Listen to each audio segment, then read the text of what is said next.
আমাদের দাবি হচ্ছে স্বাধীন দেশে আমার ভাই মরলো কেন, আমরা বিচার চাচ্ছি। আমরা প্রত্যেকটা লাশের 9 দফা তো আছেই ভাই, আমরা প্রত্যেকটা লাশের হিসাব চাচ্ছি।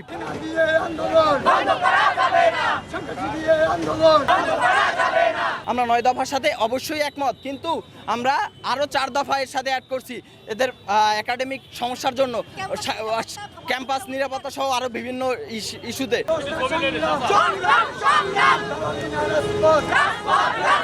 আরেকটা কথা হচ্ছে যে আমরা যদি এখানে না যাই এখন বিভিন্নভাবে আমরা হয়রানির হব, এটা আমরা জানি।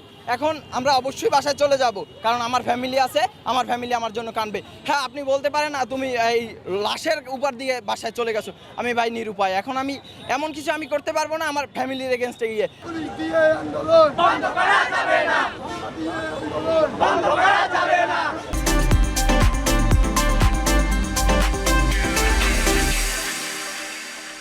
স্বরাষ্ট্রমন্ত্রী নিজে বলছে কোনো সমন্বয়ককে কেউ গ্রেফতার করবে না। তারপরে আমরা দেখলাম যে আমাদের কেন্দ্রীয় যে 5 জন সমন্বয়ক তাদের হচ্ছে বিজেপি হচ্ছে তুলে নিয়ে গেছে, এবং সারা দেশে অনেক শিক্ষার্থীদের হচ্ছে তুলে নিয়ে তারা যাচ্ছে সিভিল পোশাকে। তো আমরা চাচ্ছি যে সাধারণ শিক্ষার্থী আছে যাদের নামে হচ্ছে গুম খুন মামলা দেওয়া হয়েছে সেগুলি প্রত্যাহার করতে হবে। অবিলম্বে আমাদের সমন্বয়কদের ঘরে ফিরিয়ে দিতে হবে।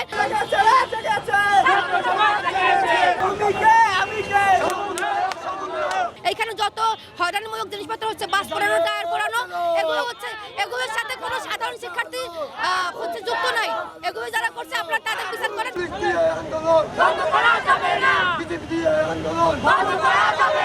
যেহেতু হচ্ছে যে বর্তমানে পরিস্থিতি সব জায়গায় স্বাভাবিক আছে, কারফিউ জারি আছে, সেজন্য কোথাও ওইভাবে জমায়েত হয়ে রাস্তা আটকানো বা ধরনের কোনো কিছু করা যাবে না। তারা আমাদের কথা শুনে তারা অলরেডি এখানে চলে গেছে। আমার ভাই বলল কেন প্রশাসন জবাব চাই, আমার ভাই বলল কেন প্রশাসন জবাব চাই, কোটা না মেধা মেধা মেধা। ডিবি অফিসে আমাদের কেন্দ্রীয় 6 সমন্বয়ককে নিয়ে একটি বন্দুকের মুখে, আমরা বলবো বন্দুকের নলের মুখে একটি বিবৃতি দেওয়া হয়েছে, যে বিবৃতি সারা দেশের ছাত্র সমাজ আমরা প্রত্যাখ্যান করেছি। যার প্রেক্ষিতে আজকের এই আমাদের প্রতিবাদ সমাবেশ সারা দেশে আয়োজিত হচ্ছে। এর প্রেক্ষিতে আমরা রাজশাহী বিশ্ববিদ্যালয় বৈষম্য বিরোধী ছাত্র আন্দোলন এখানে আমরা আজকের এই কর্মসূচি ঘোষণা করেছি। এখানে আমরা শান্তিপূর্ণ অবস্থান করেছি।